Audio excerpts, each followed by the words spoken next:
Hello student, मैं हूं अभी वर्मा और आप देख रहे हैं हमारा प्यारा सा चैनल जिसका नाम है व्यास फिजिक्स बाई वर्मा सर।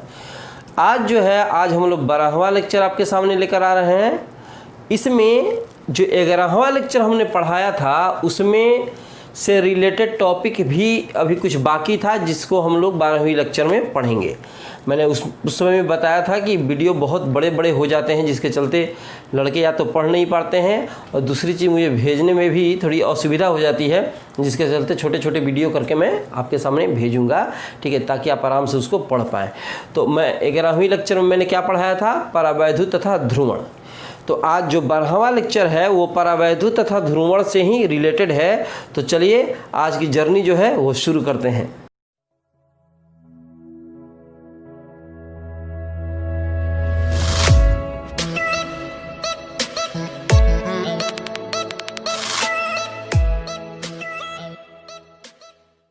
आज क्या पढ़ना है, ठीक है, परावैद्युत के बारे में ही। तो हम लोग पढ़ेंगे परावैद्युत के प्रकार। परावैद्युत के प्रकार। तो परावैद्युत के प्रकार जो होते हैं मुख्यतः दो प्रकार के होते हैं। परावैद्युत के प्रकार दो हो गए, एक होता है ध्रुवीय, दूसरा होता है अध्रुवीय, ठीक है। तो यहाँ डिवाइडर खींच के बता दे रहा हूँ ताकि आप लोगों को समझ में बढ़िया से आएगा। एक हो गया ध्रुवीय अणु,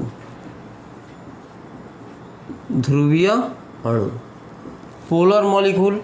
दूसरा हो गया अध्रुवीय अणु, अध्रुवीय अणु नॉन पोलर मॉलिक्यूल। एक हो गया ध्रुवीय अणु, दूसरा हो गया अध्रुवीय अणु नॉन पोलर मॉलिक्यूल। अब ध्रुवीय अणु के बारे में थोड़ा सा हम समझते हैं, ठीक है।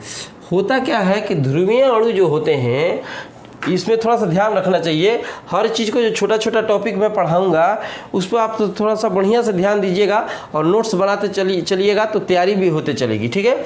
ध्रुवीय अणु जो होते हैं वो सममित आकृति के नहीं होते हैं, ये सममित आकृति के नहीं होते, माने ये सममित आकृति का नहीं होगा, ठीक है। तो उसके उल्टा हो जाएगा उसमें, ठीक है। क्या हो जाएगा अध्रुवीय में, ये सममित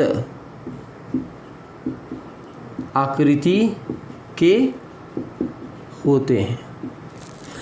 अब जैसे एग्जाम्पल ले लो यहाँ पे, ठीक है, समझ में आएगा। एग्जाम्पल ले लोगे तो ये सममित आकृति के नहीं होते। जैसे HCl हो गया, HCl हो गया ध्रुवीय है, ठीक है। HF हो गया ध्रुवीय है, H2O हो गया ध्रुवीय है, ETC। अब यहाँ पे हम मिलाएंगे तो H और Cl, H जो HCl एक अणु है ना, दो परमाणुओं से, दो या दो से अधिक परमाणुओं के मिलने से एक अणु का निर्माण होता है। यहाँ जो है पानी का एक अणु है जिसमें दो हाइड्रोजन के परमाणु मिले हैं, एक ऑक्सीजन का परमाणु मिला हुआ है। इसमें एक हाइड्रोजन का परमाणु, एक क्लोरीन का परमाणु मिला हुआ है। ये तो केमिस्ट्री में तुम लोग पढ़ा होगा थोड़ा बहुत। तो हाइड्रोजन का परमाणु का जो आकृति होगा वही तो क्लोरीन का परमाणु का आकृति नहीं होगा। परमाणु संख्या अलग, परमाणु संख्या अलग, परमाणु द्रव्यमान अलग, और जब ये दोनों अलग हैं तो इनकी आकृति भी क्या हो जाएगी, अलग अलग हो जाएगी। अब उसका कंडीशन क्या ले लेते हैं, जैसे इसमें एग्जांपल हम लेते हैं तो इसमें हो जाएगा H2, ठीक है, O2, ETC। अब तो देखने से समझ में आ रहा होगा H2 मतलब इसमें कितने हो गए, H2 में दो हाइड्रोजन ना हो गए। हाइड्रोजन का ये दो परमाणु है और ये हाइड्रोजन का एक अणु है। तो दो परमाणुओं के मिलने से एक अणु का यहाँ क्या हुआ है, निर्माण हुआ है। तो हाइड्रोजन का एक परमाणु, इसका आकार और फिर इसका आकार दोनों आपस में बराबर है। इस हाइड्रोजन का आकार और इस हाइड्रोजन का आकार दोनों आपस में बराबर है। तो जब दोनों का आकार बराबर होगा तो उसको बोलेंगे क्या, सममित। अब जब आकार बराबर नहीं होगा तो क्या बोलेंगे, असममित। या तो कहो सममित नहीं है या कहो असममित है, ठीक है।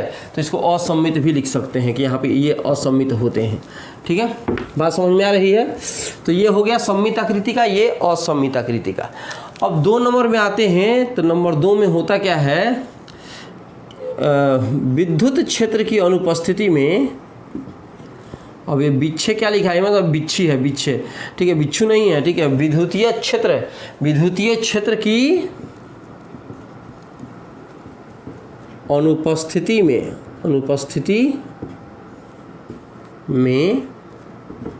अनुपस्थिति में इनका स्वयं का द्विध्रुव आघूर्ण होता है, ठीक है। अर्थात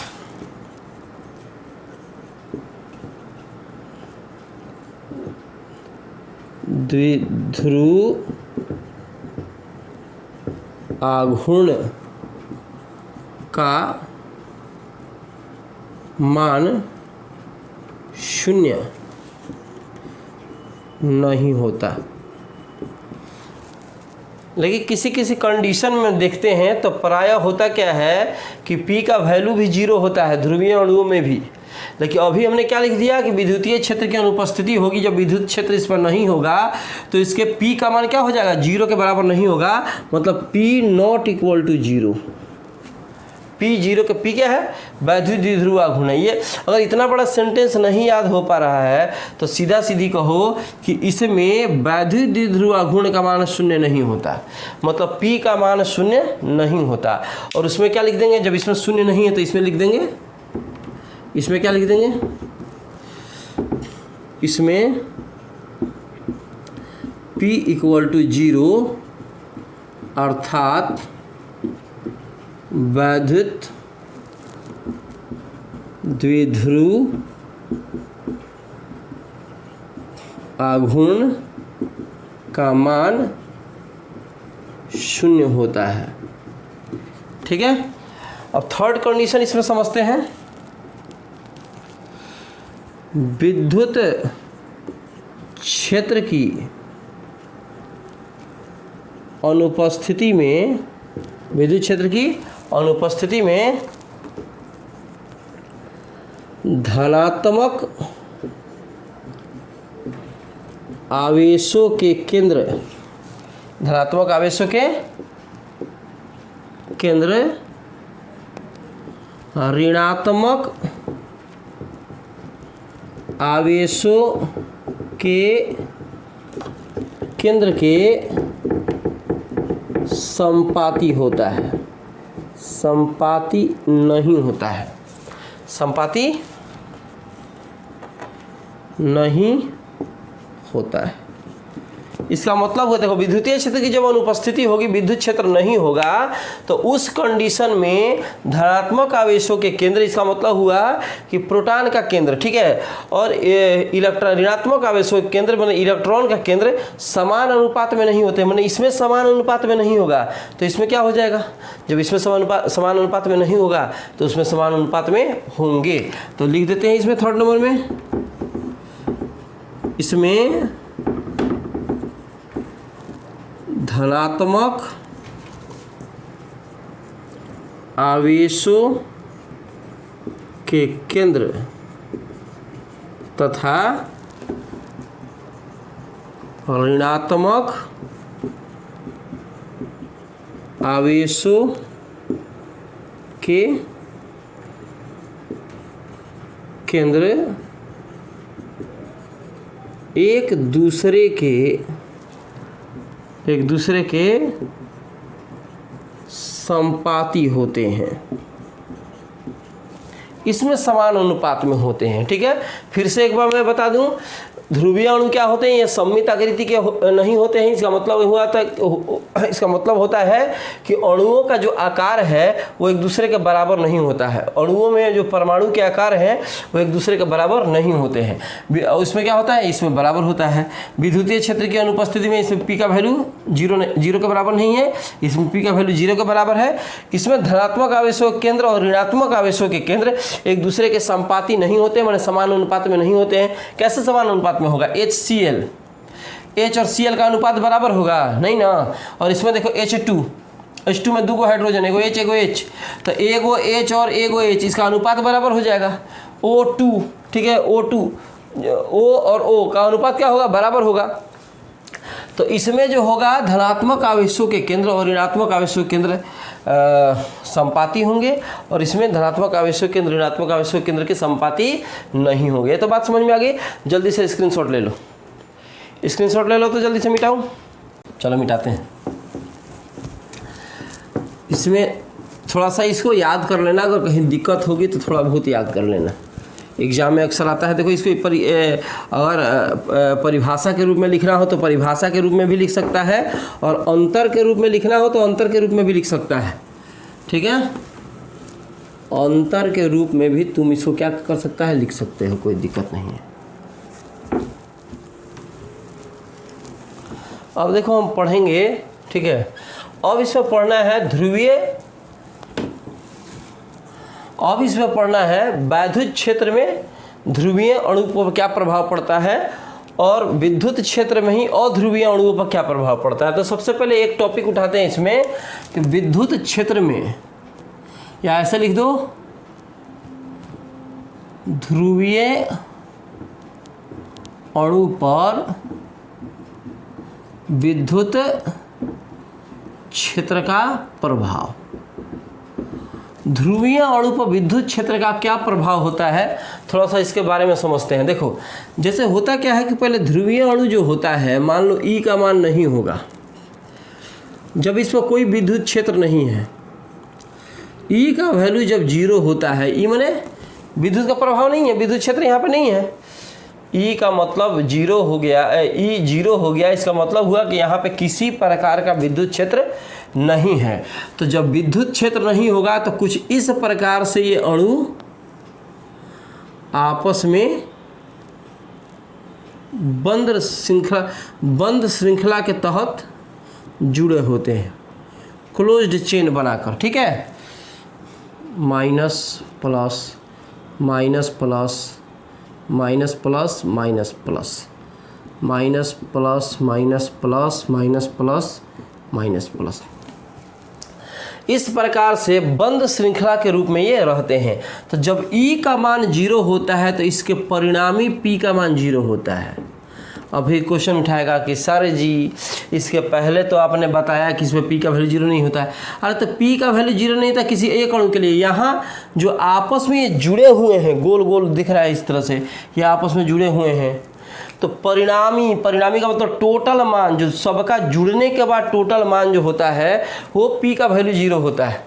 माने जब विद्युत क्षेत्र नहीं होगा तो अगर इस प्रकार से आपस में जुड़े, अब यहाँ पे देख लो, यहाँ पे देख लो, इसका प्रभाव 0 है ना, ये प्लस माइनस से कनेक्ट है, और माइनस से प्लस की तरफ इसकी दिशा होगी, याद रखना, माइनस से प्लस की तरफ दिशा, माइनस से प्लस की तरफ दिशा, और माइनस से प्लस की तरफ दिशा होगी, माइनस से प्लस की तरफ दिशा, ये इस तरह से दिशा, ये डायरेक्शन बता रहा है। ठीक है, कि इस तरीके से फोर्स हम लोग का अप्लाई हो रहा है। अब यहाँ पे देखो ये प्लस इससे जुड़ा हुआ है, ये प्लस इससे जुड़ा हुआ है, ये प्लस इससे, आपस में जुड़कर इसके जो प्रभाव होगा वो तो 0 हो जाएगा, खत्म हो जाएगा। तो उस कंडीशन में P का वैल्यू क्या होता है, 0 होता है। मतलब परिणामी विद्युत क्षेत्र का, परिणामी जो वैद्युत द्विध्रुव घूर्ण का मान होता है वो 0 होता है। और इस प्रकार से किसी एक अणु के लिए अपना स्वयं का वैद्युत द्विध्रुव घूर्ण जो होता है वो 0 नहीं होता है। अब इस पर क्या करेंगे, जो इस प्रकार से आपको दिखाई दे रहा है कि इसके अणु जो है, जब विद्युत क्षेत्र का मान 0 है तो अणु जो है आपस में किस प्रकार से हैं, बंद श्रृंखला के रूप में है, क्लोज्ड चेन रिएक्शन बना रहे हैं। ठीक है, अब इस पर जब हम E का मान कुछ देते हैं, माने E की वैल्यू जो होगी कुछ ना कुछ होगी, तो E का वैल्यू कुछ हम बना देते हैं। यहाँ पे ये E हो गया, ये E का वैल्यू कुछ है यहाँ, इसका मतलब हुआ कि 0 नहीं है, मैंने कुछ ना कुछ यहाँ पर इफेक्ट डाल रहे हैं, कुछ यहाँ विद्युतीय क्षेत्र दे रहे हैं। तो जब यहाँ कुछ विद्युतीय क्षेत्र दीजिएगा तो P का वैल्यू 0 यहाँ नहीं रह जाएगा, P का वैल्यू भी कुछ ना कुछ आएगा। क्यों आएगा, तो होता क्या है कि इन अणुओं पर जब हम विद्युत क्षेत्र देते हैं तो ये बल आघूर्ण का अनुभव करते हैं। जब इस पर तुम विद्युत क्षेत्र आरोपित करेगा, पहले विद्युत क्षेत्र नहीं था, तो किसी प्रकार का बल आघूर्ण का अनुभव नहीं हो रहा था। लेकिन जब इस पर विद्युतीय क्षेत्र अप्लाई कर दिया, उस कंडीशन में यहाँ विद्युतीय क्षेत्र का मान भी विद्युतीय क्षेत्र के कारण कुछ ना कुछ बल आघूर्ण का यहाँ अनुभव होता है। ये बल आघूर्ण क्या करता है कि इन अणुओं को संरेखित कर देता है। इसका मतलब हुआ कि एक रेखा में कर देता है, इस प्रकार से अलाइंड, ठीक है, एक रेखा में इस प्रकार से बना देगा, इस प्रकार से।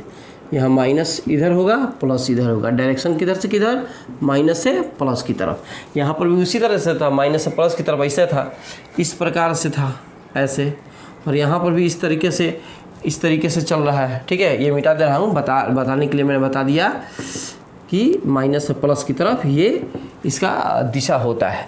तो यहाँ पर क्या हो गया, minus plus minus plus minus plus minus plus plus minus plus, ये माइनस प्लस, ये माइनस प्लस और ये माइनस प्लस। इस प्रकार से विद्युतीय क्षेत्र में, ठीक है, हम लोग का जो रेखाएं, जो अणु होते हैं एक रेखा में आ जाते हैं, और जो इनका बंद श्रृंखला जो बना हुआ है वो टूट जाता है और रेखीय श्रृंखला के रूप में आ जाते हैं, ठीक है। फिर से इसको बता दूं, जब ध्रुवीय अणुओं पर विद्युत क्षेत्र का प्रभाव 0 होता है, विद्युतीय क्षेत्र नहीं होता है, तो उस कंडीशन में इसके परिणामी P का मान, मतलब टोटल P का मान क्या होता है, 0 होता है, और अणु आपस में बंद श्रृंखला के रूप में चित्रानुसार रहते हैं, ठीक है। और इसमें क्या लिखेंगे कि विद्युतीय क्षेत्र की उपस्थिति में जब विद्युत क्षेत्र आरोपित किया जाता है तो ये इस पर बल आघूर्ण का अनुभव होता है, अणुओं पर बल आघूर्ण का अनुभव होता है, और ये बल आघूर्ण बंद श्रृंखला को क्या कर देते हैं, रेखीय श्रृंखला में परिवर्तित कर देते हैं। उस स्थिति में जो P का मान 0 था, माने वैद्युत द्विध्रुवाघूर्ण का मान 0 था, इसमें वैद्युत द्विध्रुवाघूर्ण का मान अशून्य हो जाता है, अर्थात इसका कुछ ना कुछ मान प्राप्त होता है। बात समझ में तो आ गई होगी। जल्दी से स्क्रीनशॉट ले लो, इसको मिटाना है, स्क्रीनशॉट ले लो, मिटाना है। मिटाऊं? मिटाते हैं। अब हम लोग पढ़ेंगे इसमें, ठीक है, और इसमें ध्रुवीय अणु को विद्युत क्षेत्र का प्रभाव था। अब पढ़ेंगे ध्रुवीय अणुओं में अध्रुवीय अणुओं पर विद्युत क्षेत्र का प्रभाव। अब थोड़ा सा इसमें थोड़ा सा खाली चेंजिंग कर देंगे। यहाँ पे क्या, तो ध्रुवीय है यहाँ पे, अब यहाँ पे हमने अध्रुवीय हम लोग बना देंगे। अब अभी हमने बताया कि ध्रुवीय में P का जो वैल्यू होता है वो 0 के बराबर नहीं होता है, हालांकि परिणामी P का वैल्यू 0 होता है, ठीक है, लेकिन स्वयं का जो P का वैल्यू होता है वो 0 के बराबर नहीं होता है। और अध्रुवीय की बात हो रही है तो इसमें P का वैल्यू क्या होता है, स्वयं के P का वैल्यू 0 होता है। मैंने शुरुआती दौर में जब पढ़ाना अभी चालू किया है तो उसमें ये चीज़ मैं लिखवा चुका हूँ। जैसे यहाँ देख लो, अगर यहाँ कोई अणु है तो इसमें प्लस और प्लस दोनों एक ही जगह पे होंगे, और इसका माइनस जो होगा एक ही कक्ष पे यहाँ पे परिभ्रमण कर रहा है, यहाँ घूम रहा है, जो कि समान अनुपात में है, ठीक है। ये प्लस और माइनस आपस में यहाँ से अट्रैक्शन फोर्स में है, प्लस और माइनस आपस में अट्रैक्शन फोर्स में है, प्लस और प्लस समान अनुपात में है और माइनस समान अनुपात में है। माने धनात्मक आवेशों के केंद्र और ऋणात्मक आवेशों के केंद्र एक दूसरे के संपाती है, समान अनुपात में है। यहाँ किस कंडीशन में है, जब E का वैल्यू 0 है, तो P का वैल्यू तो 0 होगा ही इसमें, ठीक है। अब इस पर विद्युतीय क्षेत्र लगाओगे, तो जब विद्युतीय क्षेत्र लगाया जाएगा तो देखो किस प्रकार से इसका कंडीशन हो जाएगा। इसमें अब क्या हुआ, हमने E आरोपित कर दिया, पहले E का वैल्यू 0 था तो P का वैल्यू 0 था। अभी क्या किया कि इस पर E आरोपित कर दिया, विद्युतीय क्षेत्र इस पर लगाया। इस कंडीशन में होता क्या है कि धनात्मक आवेशों के केंद्र का खिंचाव होने लगता है, मतलब इस पर बल आरोपित होने लगता है। हम बता चुके हैं कि जब भी आवेश और विद्युतीय क्षेत्र मिलता है तो बल का अनुभव होता है, Q × E। आवेश और विद्युतीय क्षेत्र मिलेगा तो क्या बनाएगा, बल बनाएगा। आवेश पहले से था, विद्युत क्षेत्र तुम ऊपर से इस पे डाला तो आवेश पहले से था, विद्युतीय क्षेत्र आरोपित किया। इस कंडीशन में ये भी एक बल का अनुभव करेगा और ये भी एक बल का अनुभव करेगा, लेकिन दिशा विपरीत होगी। ठीक है, याद रखना चाहिए धनात्मक आवेशों की जो दिशा होती है वो विद्युतीय क्षेत्र की दिशा में होती है। ठीक है, ऋणात्मक आवेशों की जो दिशा होती है वो विद्युतीय क्षेत्र के विपरीत दिशा में होती है। ऋणात्मक आवेशों धनात्मक आवेशों पर जब बल होता है वो उनकी दिशा विद्युतीय क्षेत्र की दिशा की तरफ होती है। ऋणात्मक आवेशों पर जो बल आरोपित होता है उनकी दिशा विद्युतीय क्षेत्र के विपरीत दिशा में होता है। इस प्रकार से तो यहाँ देखो धनात्मक आवेशों पर जब ई लगेगा तो इनकी दिशा विद्युत क्षेत्र की दिशा में होगी, तो इनकी दिशा माइनस से प्लस की तरफ मैं बता चुका हूँ। और इस तरीके से है इसकी दिशा। ठीक है, तो उधर के साइड में दोनों प्लस अपना चले जाएंगे। ठीक है, क्योंकि उनका उस पर बल लग रहा था विद्युत क्षेत्र की दिशा में, तो वो चले गए उधर।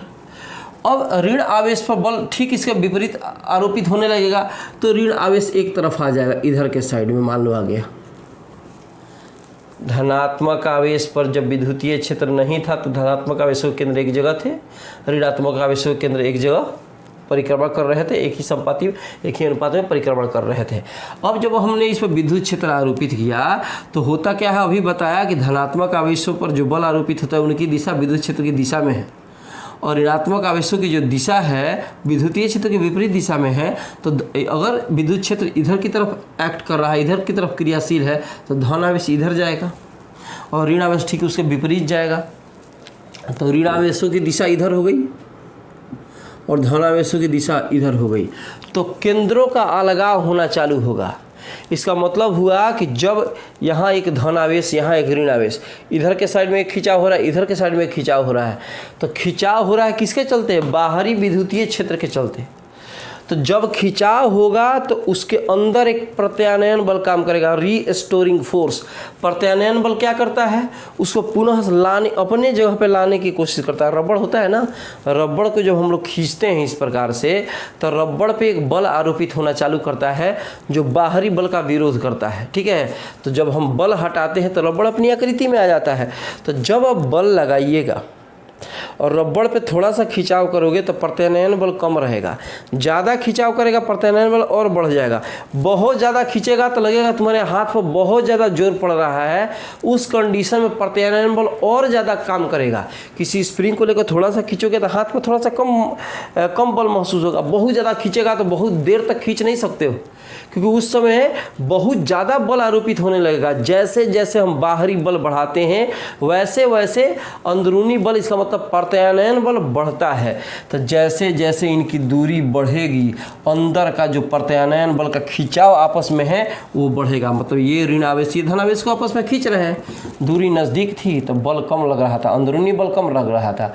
दूरी बढ़ गई, अंदरूनी बल बढ़ गया, दूरी बढ़ गई, अंदरूनी बल बढ़ गया। रबड़ बहुत दूर तक चला गया, हाथ में बहुत ज़्यादा जोर पड़ने लगा कि अब छोड़ेंगे, बाप रे क्यों, हाथ में बहुत ज़्यादा जोर पड़ रहा है। तो उसी तरीके से कंडीशन है कि दूरी बढ़ती चली जाएगी तो अंदर का बल बढ़ते चला जाएगा। ये कब तक चलेगा? जब तक बाहरी बल, मतलब बाहर का लगा हुआ बल, इफ ई एक्सटर्नल और एफ इंटरनल।